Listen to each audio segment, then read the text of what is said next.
Welcome to the Hoppothetically podcast with Nikki Downtown and Fat Nate. We provide thoughtful and correct answers to probably the most important questions in the world. I'm a New York City-based comedian. Nathan is a New York City-based dyslexic. Thank you so much for being here. We hope you enjoy the show. All right, Hoppothetically episode 38. We are back. Thanks for joining us. Nathan, you jerking? Yeah, I'm jerking. I'm not jerking. No alcohol, no jerking. I've replaced all the booze with cum. No jerk January? No jerk January. Why do you get release? I don't. I just resent everyone. It's just all bottled up? Mm-hmm. Yeah, I'm very angry. I resent everyone. Is stuff from your childhood coming back now? Nope, just cum. I literally have fantasies about just cum. Non-sexual, just like, what if there was cum? Like, I'll be at the bodega, and the guy goes, your chip didn't read. And I go, what if this was all cum? You wouldn't be such a big man then, would you? Is it your... I don't want to do this. This is disgusting. Oh, okay. I've also... I'm not shitting for January. This is stop shitting January. And you're thinking about just what if there was shit everywhere? No, I still think about cum. That's the crazy part. I feel that I need to shit, and I just fantasize about more cum all over the place. Isn't that interesting? People are funny. I feel like in the short term, that I don't want to... You're in a firing squad, and when you get there, everyone else brought Nerf guns. And you're like, guys, the whole point of all of us having guns is so we don't know who shot the person. So there's some amount of anonymity. And fuck, I won't get past that word. Try it again. Maybe amnesty. Amphibian. Damn it. I knew it was going to be a problem. I almost didn't do this. I almost just deleted this question because I couldn't.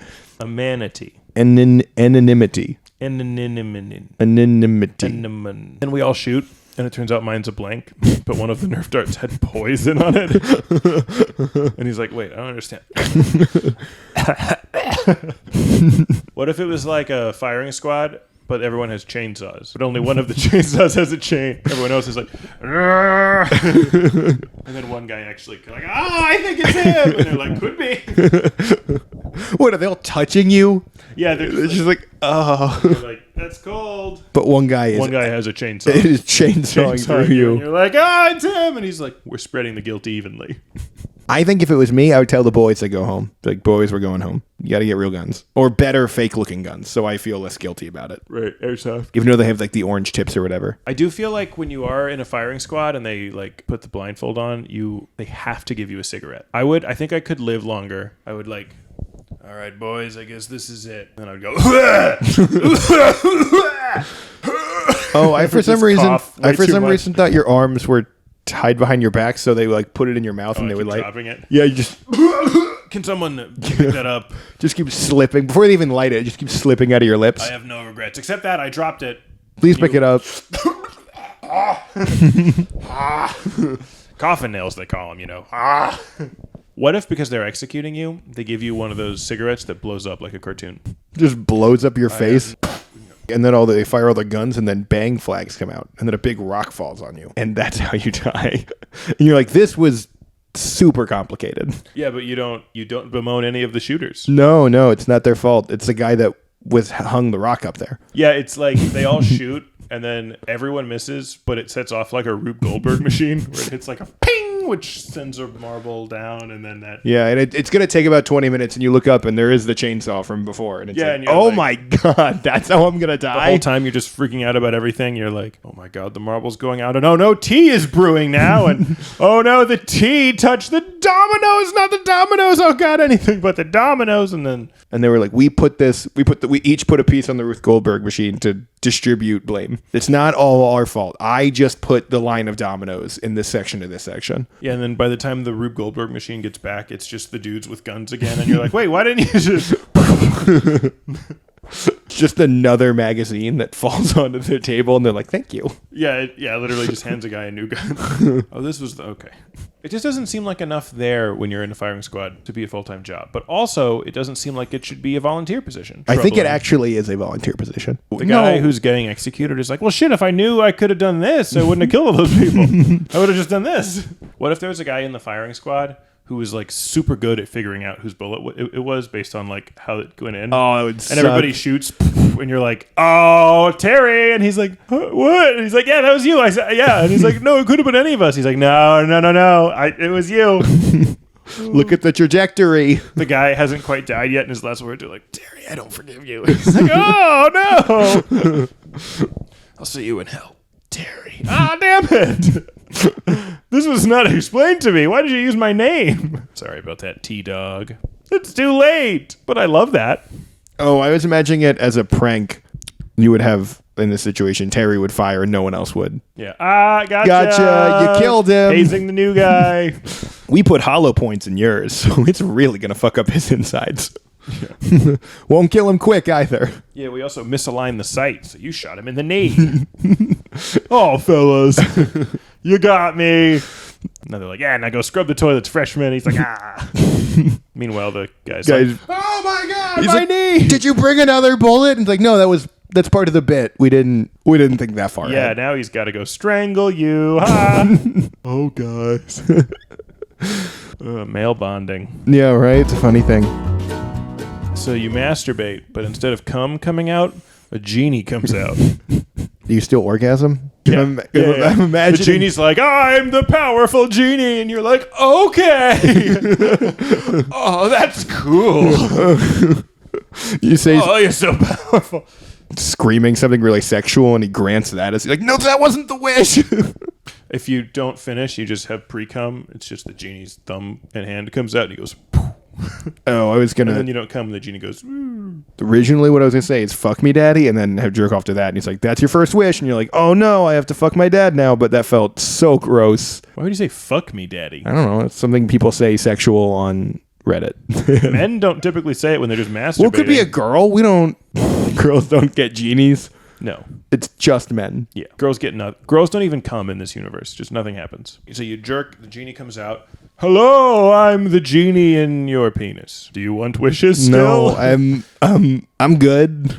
And he shakes your hand, and his hand is wet. And you're like, why is your hand wet? And he's like, I don't know. None of us know, but it's always wet. Can you go back in? Or actually, can you go out in a way? I actually don't want you going back in my penis. Keeps being like, you can wish for more genies.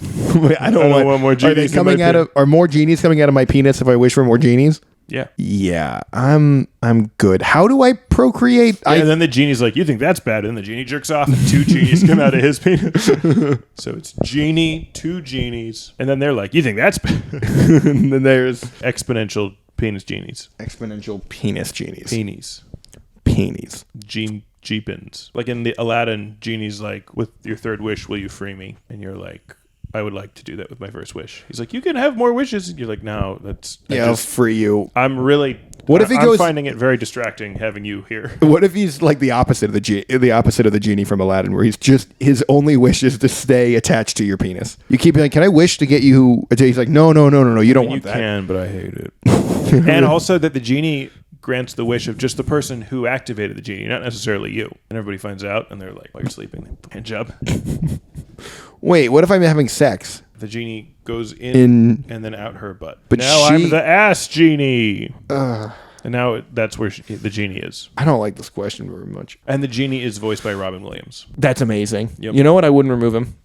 I would do stand-up comedy now with Robin Williams and my genie penis. And the genie always makes jokes about how he's like cramped in there. Wish my home was a little bigger, huh? I think my opening would be weird. They're like, people, you should stop making your opening joke that you just jerk off in front of the audience for a few minutes.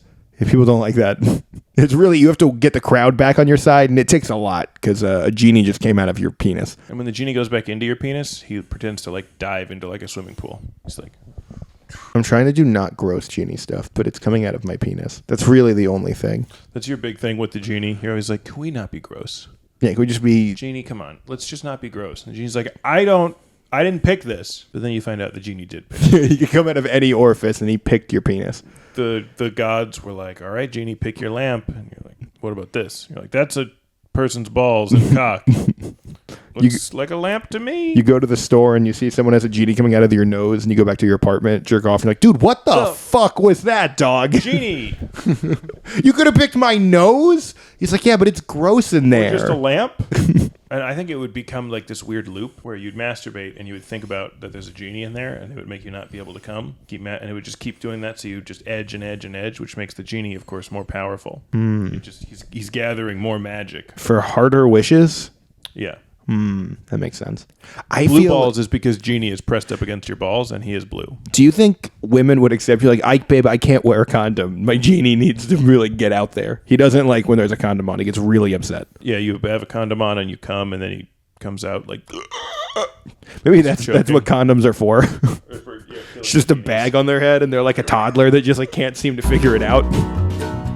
You know how there was that guy that won against the Grandmaster at chess with the weird butt thing? Mm-hmm. What if you had read just the headline of that and you were like, I can cheat at chess too. So you jam all the pieces of a chessboard up your own butt and then you go to a chess tournament. How do you use this to your advantage? Yeah, I would go in and they would take my queen. And then when he looks away, I would like put the queen back. And they're like, I already took your queen. And you're like, well, it's right there on the board. Yeah. And they're like, it smells bad. Your queen smells bad. Yeah. I'm like, it just seems like you're a sore loser, man. I mean, you're manifesting as I'm winning. There's a dollop of shit on the board. Make better moves, you know? Smell like, or I would replace their pieces with my pieces. And how does that help you cheat? Well, their pieces are going to smell like shit. They just don't want to move them. Yeah. They change their opening because based on which pieces of shit. Or maybe they slip. Tons of options. It is a thing. If you touch a piece, you have to move that piece. So they're like, what the? You got to move that one. Are they just keep having to move pieces? Like, are they all covered in shit? I wonder if, like, with chess tournaments now, like, you know how after 9/11 you have to, like, take your shoes off and all that stuff?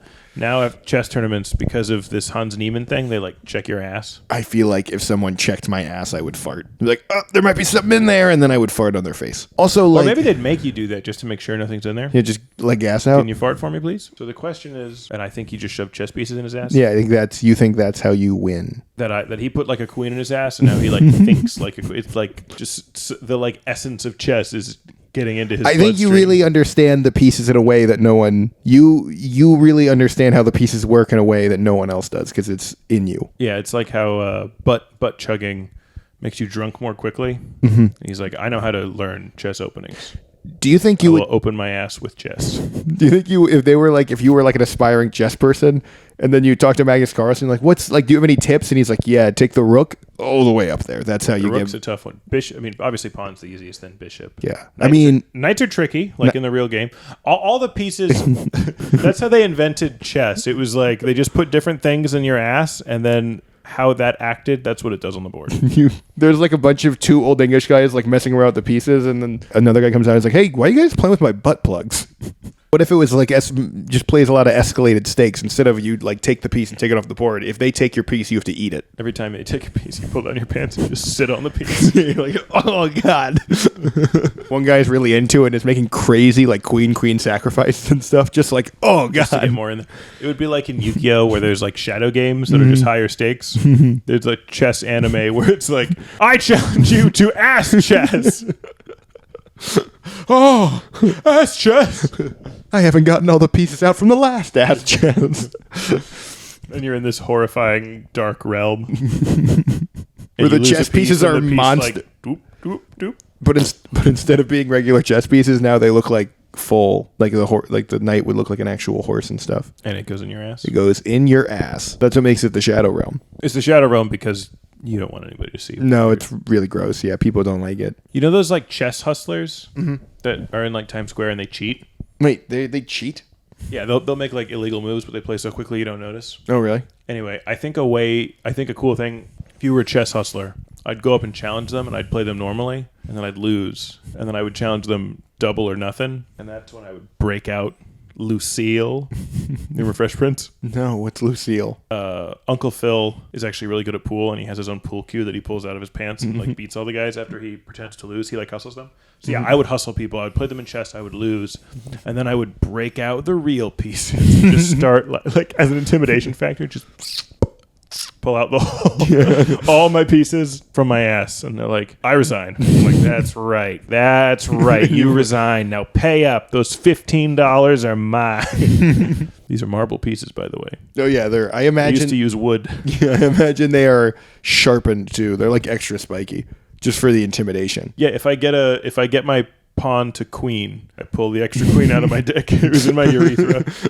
Oh my god, this is just as gross as the other questions. Ugh. Well, your question was, what if chess pieces were in your ass? That's a good point. You're on Craigslist, and you see a thing, and it just says, we'll sell the stuff for the money. No specifics about what it is and no specifics about the amount of money, but the reviews are excellent.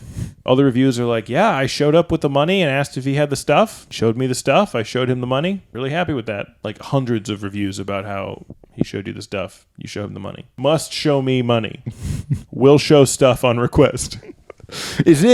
Would it be offensive? No guns. No guns. Would it be offensive if I brought only like $30 in expected sex, or is that too low for? He didn't specify. I feel but the reviews are great, so I think you can expect good things. I'm just worried. I'm going to give him the $30. He's going to be like, I'm going to be like, okay, so we're having sex, and he's like, $30 for sex, and I'm like, well, you're a Craigslist ad. And then he sadly puts his Legos away.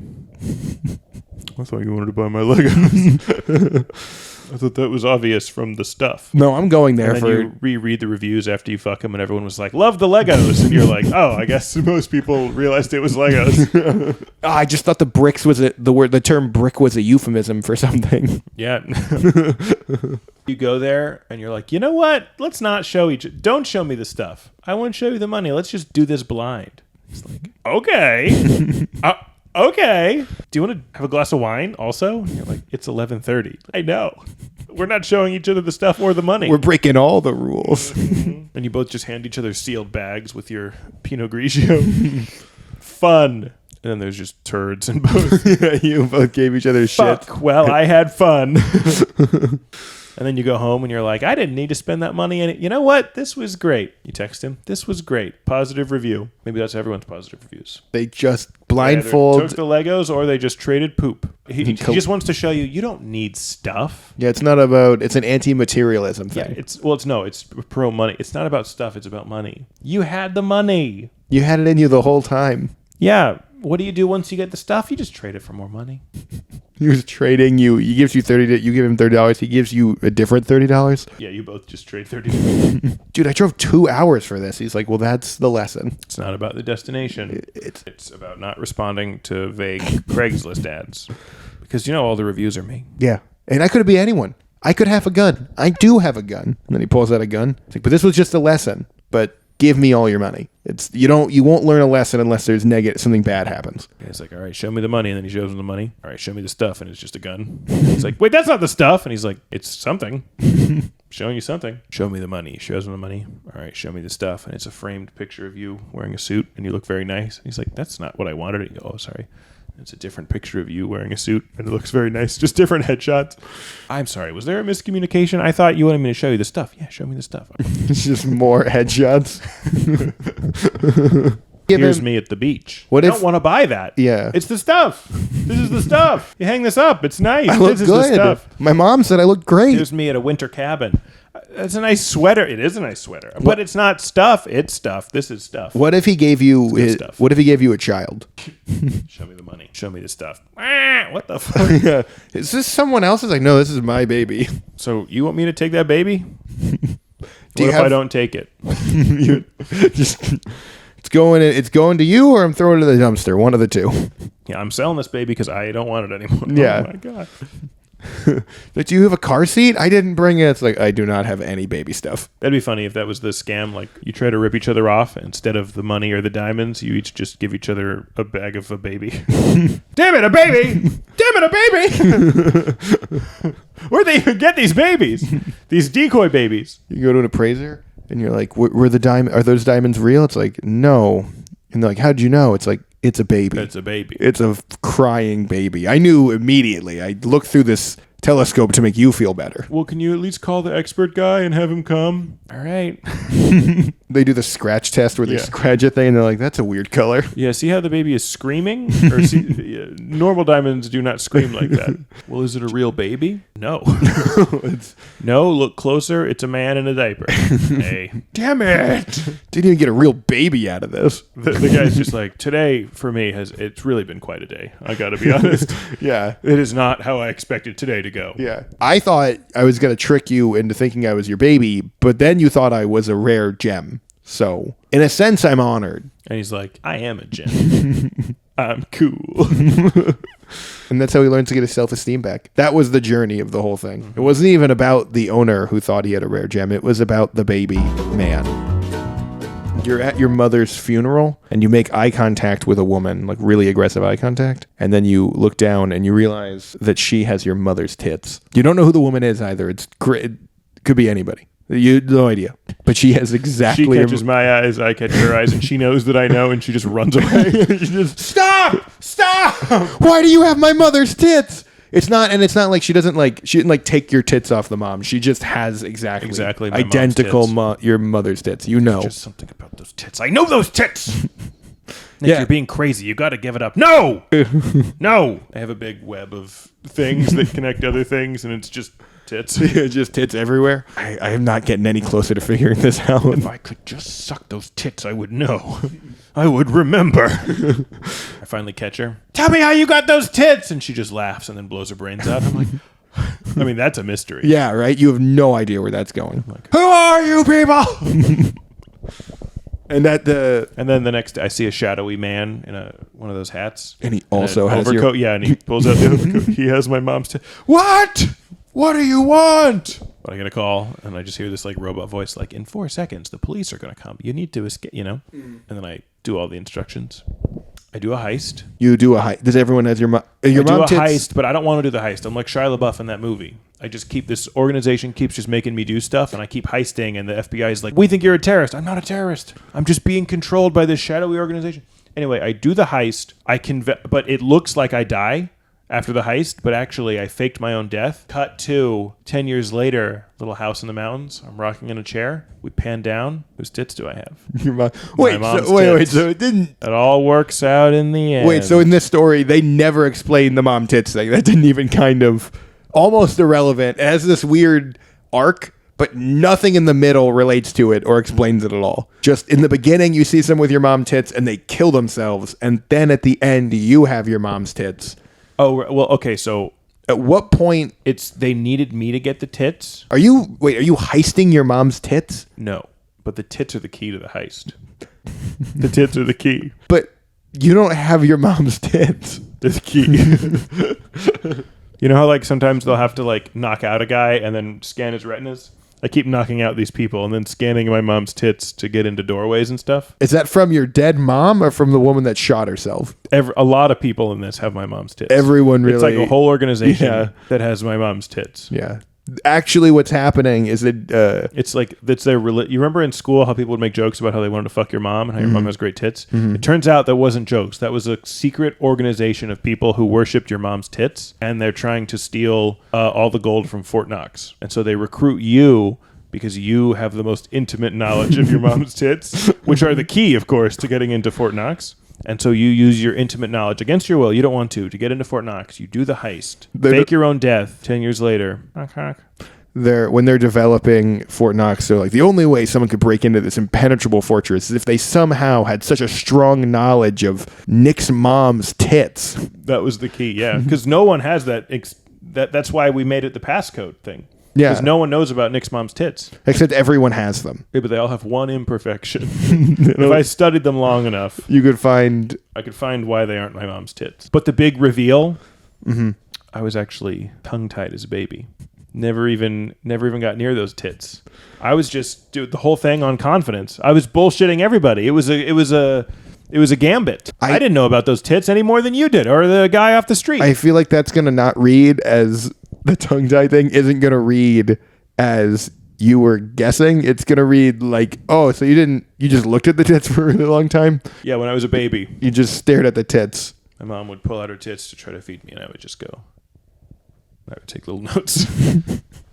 This seems important. The weight of the world is on these tits. So this organization's pretty new. But then if you look at the Mona Lisa, she has your mom's. You realize they've been edited to have. Oh, I like to imagine the original Mona Lisa. It's been the crudely drawn tits, and then in Sharpie they wrote Nick's mom, and no one noticed. He was like, "Mom's tits." Oh, I like to imagine that was always there, and that there's been generations of your mom's tits. Like it's the Illuminati. Yeah. Yeah. They've been slowly... they try to find the person with the Mona Lisa tits. Your mom's tits. Yeah, it's the perfect tits. Yeah, everyone... The reason everyone's like, we can't tell if Mona Lisa is smiling or not. It's nothing to do with the picture, it's because everyone's distracted by the tits. And they're like, I feel like tits. no matter where I am in the room, she's always looking at me, and it's because they're always staring at her tits. And look up for a second, they're like, oh, I'm sorry. Oh, I'm caught again. Damn it, I'm such a perv.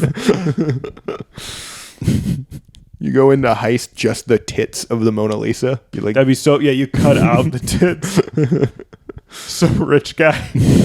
What is that on your wall? It's Mona Lisa's tits. Why do you have those? Where's the rest of it? Doesn't matter. Doesn't matter. I got the good part. I can't Everybody even. says it's the eyes. It's the tits. He shows it to people, and they're like, I can't even tell if this is the Mona Lisa's tits. There's no context, and yet I can't look away. Oh my god, these are the most perfectly drawn tits, even though they're under clothes. All right, you're at a job interview, really important, big job interview. You're nervous. You sit down. You have your resume out. Hi, thank you so much for the opportunity. The guy, without saying a thing, hits a button. Rave music starts. Boom, boom, boom, boom, boom, boom, boom, boom, boom, boom, boom, boom, like that. Yeah. And he just keeps looking at you. And I rip open my shirt with like the neon thing, and I'm like, I've been waiting for this my whole life. No, actually, what would you do? It's you. This isn't. This is really happening. I can't go in the bit. I can't take the direction I was going to go with it. Go into that direction. Well, now I don't want to. It feels like I'd leave. Really? I would leave. This is like the biggest job. It's a big deal job. Huge deal. Guy doesn't say anything, turns on the music, puts his hand on a switch, like a dimmer looking thing. You don't know what it does exactly. And he just looks at you and waits. I wouldn't talk. I wouldn't be the first one. I would wait for an explanation. Would you move? Would No. you dance? No. I would almost be like I don't want to be the first guy at a rave interview to dance. I feel like that shows weakness, you know? All right, you're both just sitting there. You don't move. He doesn't move. A guy comes in just wearing a thong and starts like really fucking going. But the guy acts like he doesn't even see him. Yeah, I'm not going to. You just still. No, it's like, dude, it's an interview. You just sit there very calmly and wait. He pulls the dimmer down, lights go off, disco ball. 3 more dudes come in, all thongs, all fucking going, really close to your head. And the guy just, and he has a pad and a pencil. Go like that, or like scratch your nose, and then he writes that down. I think once the other guys came in, I would be like, is this a sex thing? This feels like this is a sex thing. And the other guys, as you're talking, go shh. But the interviewer guy does nothing. I would leave. I would try to maybe hand one of the thong guys my resume. Be like, do I give it to him or you, or who do I? As you stand up to leave, one of the thong guys goes, I was the boss the whole time. You're like, wait, that's the trick. You didn't interview me. wait, like, I got everything I needed to know. Wait, was the game here that I had to figure out which one of you guys was interviewing me? Why wasn't that prefaced? And how? Well, if I had stayed, what was going to be the plan? How were you going to interview me? You're dancing in a thong. You open the door to leave. Everyone is now wearing thongs and dancing. You get home. 3 days later, you get an email. They're offering you the job. Do you take it? They need you to come in for one more interview, but you made it to the next round. Oh, instead of doing that, I just imagine they don't send you like a letter saying you got the job or didn't got the job. You open it 3 days later, you get a package and you open it. It's a thong. And you know. Yeah.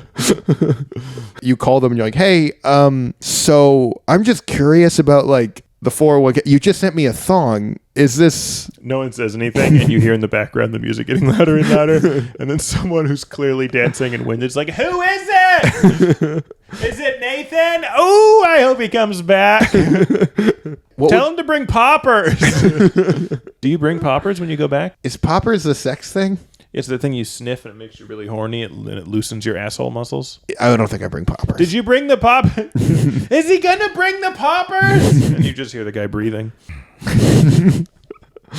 You're like, I don't think this is the right fit. And you get the job, and it's actually like a ton of work. Yeah. Like they just do that stuff for the interview, but it was a very serious job. Yeah, it's actually totally. They found that the best way to get a software engineer is they're like, we don't know how it's correlated, but there is some relation between thong dancing and. We have all the best people. Yeah. All of them. Yeah.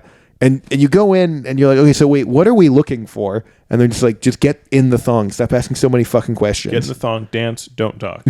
One of the guys in the thong, you realize is Mark Zuckerberg. You're like, is that Mark Zuckerberg? And he's like, Just getting into it. And at the end, everyone like gets back in their tire. They go into like a meeting room, like, so what'd you think of the candidate? And you're like, do you think he responded well? It's like, to what? Our dancing? What are we measuring? And people are like giving scores and like taking notes. And you're like, what? When did you guys take the notes? I don't. You guys brought notes? Yeah, you talked to the CEO about it, and he's like, never heard of it. And he's like, what? What the fuck? Who is signing off on that? What department are you in? You're like, I don't. No one has told me anything.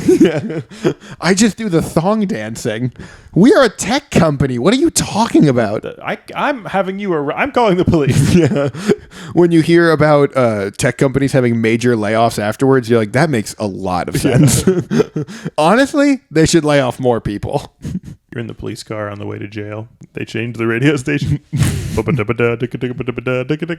the guy in the passenger seat turns around, no shirt on, just sunglasses. And you're like, oh, yeah. You hear someone banging from the trunk, and you're like, is that guy also... I know he's wearing a thong. No. Just get... No. Could be anyway. Just get out of the car for a minute. You just go check. He's not in a thong, actually. And then you have 6 guys in a thong. Whee! Anyway, all right. Hypothetically, episode 38. Thanks for listening. Check out the Patreon. We're going to have our first AI episode up soon. We're also going to have... we're going to redo the old questions. Other fun stuff is going to be on there. Thanks for listening. Follow me at Nick Hopping Comedy on Instagram. Follow Nathan at... Don't follow me. Don't follow Nathan. Don't worry about it. If you find me on the street, you can follow me. To my home, we'll be friends. There we go. I have cake. All right. Nathan has cake. Hypothetically, episode 38. 38. Thanks, everybody. 38.